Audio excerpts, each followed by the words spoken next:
Welcome back to our channel. நாம் இன்றைக்கி பார்க்க போகிற டிஷ் கார சட்னி. கார சட்னி செய்கிறதுக்கு ஒரு பேனை நல்லா ஹீட் பண்ணிக்கோங்க.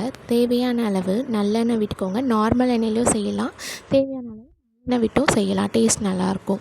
2 பெரிய வெங்காயத்தை பொடி பொடியாக நறுக்கி அதோட சேர்த்துக்கோங்க. பெரிய வெங்காயம் இருந்தால் போடுங்க, இல்லைன்னா சின்ன வெங்காயத்தையும் சின்ன வெங்காயம் போட்டிங்கன்னா இன்னும் நல்லா டேஸ்ட்டாக இருக்கும். என்கிட்ட பெரிய வெங்காயம் தான் இருக்குன்றதுனால அதை போட்டு செஞ்சுருக்கேன். இந்த வெங்காயத்தை நல்லா பொடி பொடியாக நறுக்கி அந்த எண்ணெயோடு நல்லா மிக்ஸ் ஆகிற மாதிரி நல்லா வதக்கி எடுத்துக்கோங்க. அந்த பச்சை வாசம் போகணும். சிலர்லாம் மொத்தமாக எல்லாம் அரைச்சிட்டு அதுக்கப்புறம் கொதிக்க விடுவாங்க. இந்த மாதிரி வதக்க விட்டும் செய்யலாம். இப்போ ஒரு நல்ல பெரிய பழுத்த தக்காளி எடுத்துக்கோங்க. அதையும் பொடி பொடியாக நறுக்கிட்டு இந்த வெங்காயத்தோடவே ஆட் பண்ணிக்கோங்க. ஆட் பண்ணிவிட்டு நல்லா அதோட தக்காளியோட பச்சை ஸ்மெல்லும் போகிற அளவுக்கு நல்லா ஆயிலே குக் பண்ணிவிடுங்க. இது குக் ஆகிற ஸ்டேஜில் ஒரே ஒரு பூண்டை நல்லா தோல் உரித்து அந்த பூண்டு பற்களையும் இந்த கலவையோடு சேர்த்துக்கோங்க. சேர்த்துட்டு நல்லா வதக்கி விட்டுட்டே இருங்க. எண்ணெயோடு அது நல்லா வதங்கணும். வெங்காயம், தக்காளி, பூண்டு நல்லா வதங்கணும். இப்போ இந்த ஸ்டேஜில் கார சட்னினாலே காஞ்ச மிளகாய் தான். சிலருக்கு காஷ்மீரி மிளகாய் போட்டிங்கன்னா நல்லா கலர் கொடுக்கும். அதையுமே சேர்க்கறதுனா சேர்த்துக்கலாம், உங்கள் விருப்பம் தான். நான் 4-5 காஞ்ச மிளகாய் தாங்க சேர்த்துருக்கேன். இதை சேர்த்துட்டு நல்லா வதக்கிடுங்க.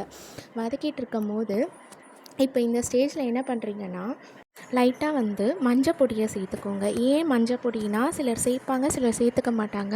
என்ன தான் நம்ம வதக்கினாலும் லைட்டாக மஞ்சள் பொடி போட்டால் அதோட அந்த பூண்டோட பச்சை வாசம்லாம் கொஞ்சம் கம்மியாயிரும். அதுக்காக தான் மஞ்சள் பொடி சேர்க்குறது. இப்போ பாருங்கள், நல்லா அந்த எண்ணெய்லாம் பிரிஞ்சு வருது. இந்த ஸ்டேஜில் கேஸ் ஆஃப் பண்ணிவிட்டு ஒரு பிளேட்டில் ட்ரான்ஸ்ஃபர் பண்ணிவிடுங்க. பிளேட்லேயே கொஞ்ச நேரம் அது கூல் ஆகட்டும். கூல் ஆனதுக்கப்புறமா மிக்சர் ஜாரில் போட்டு கிரைண்ட் பண்ண வேண்டியதுதான். ஜாரில் போடுறதுக்கு முன்னாடி தேங்காவை ஒரு துண்டு நல்லா பொடி பொடியாக நறுக்கி அதோட சேர்த்துக்கோங்க. அதுக்கப்புறம் ஒரு கொட்டை புளி இதையும் சேர்த்துட்டு நல்லா ஃபைன் பேஸ்ட்டாக அரைச்சிட்டு வந்துடுங்க. இப்போ அரைச்சதுக்கப்புறம் நம்ம தாளிக்க போகிறோம். நார்மலாக இப்போ தாளிப்போம்ல, எண்ணெய் விட்டு கடுகு கருவேப்பிலை போட்டு அதே மாதிரி தான். ஆனால் நல்லெண்ணெய் விட்டு தாளிங்க, கொஞ்சம் டேஸ்ட் அதிகமாக இருக்கும். எண்ணெய் விட்டுடுங்க. கடுகு கருவேப்பிலை இதெல்லாம் சேர்த்துட்டு நல்லா கடுகும் கருவேப்பிலையும் பிரிஞ்சு வந்த பிறகு கேஸ் ஆஃப் பண்ணிவிட்டு இந்த அரைச்ச கலவையை அதோட ஊற்றிடுங்க. அவ்வளோதான். இப்போ தேவையான அளவு சால்ட்டு உங்கள் டேஸ்ட்டுக்கு தகுந்த மாதிரி எவ்வளோ அளவு சால்ட் வேணுமோ அந்த அளவுக்கு நீங்கள் சேர்த்துக்கோங்க. சேர்த்துட்டிங்கன்னா அவ்வளோதாங்க, சுவையான கார சட்னி தயாருங்க. இது காரமாக இருக்கும். இதை நல்லா இட்லி, சூடான இட்லி, தோசை அது கூடலாம் வச்சு சப்பாத்தி கூட சாப்பிட்டா கூட செம்ம டேஸ்ட்டாக இருக்குங்க. நீங்களும் செஞ்சு பாருங்கள். இந்த டிஷ் எப்படி இருக்குன்னு சொல்லிவிட்டு எனக்கு கமெண்ட் பாக்ஸில் கமெண்ட் பண்ணுங்கள். தேங்க்ஸ் ஃபார் வாட்சிங். இந்த வீடியோ பிடிச்சிருந்தா லைக் பண்ணுங்கள், ஷேர் பண்ணுங்கள், கமெண்ட் பண்ணுங்கள். பாய்.